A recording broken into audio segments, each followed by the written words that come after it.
Questions કે છે કે મેમ ફાઈબર કઈ રીતે બનાવવાનું, કે લાઈક તમે સ્ટફિંગ કઈ રીતે ક્રિએટ કરી શકો. તો અગર તમે રિયલ હેરનું કરો છો તો એકે એક હેરને પ્રોપર છૂટો પાડો અને એકે એક હેર ઉપર તમારું હાર્ડ સ્પ્રે લાગવું જોઈએ. જુઓ આ રીતે, અને તમારે એને થોડીક વાર ડ્રાય થવા દેવાનું છે.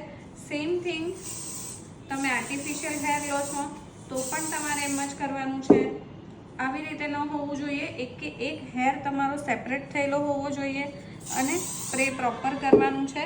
અને પછી તમારે એને નેટ લઈ અને એઝ અ સ્ટફિંગ આના અંદર તમારે ભરી લેવાનું છે. આ ભરાઈ ગયા પછી તમારે એને આવી રીતે પેક કરી દેવાનું છે.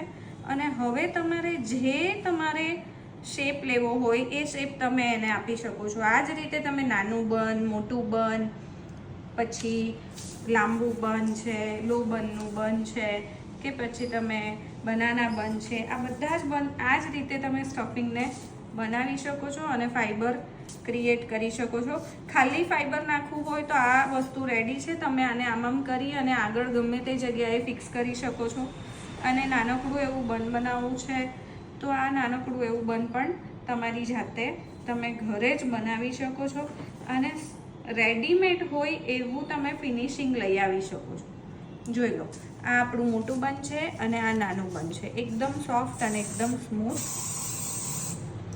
કન્ડિશન એટલી છે કે જ્યારે સ્પ્રે કરો ત્યારે પ્રોપર ડ્રાય થઈ જવું જોઈએ. સ્પ્રે પછી જ તમારે એને આના અંદર ફિલ કરવાના છે નેટમાં. ત્યાં સુધી તમારે એને નેટમાં ફિલ નથી કરવાના. જુઓ.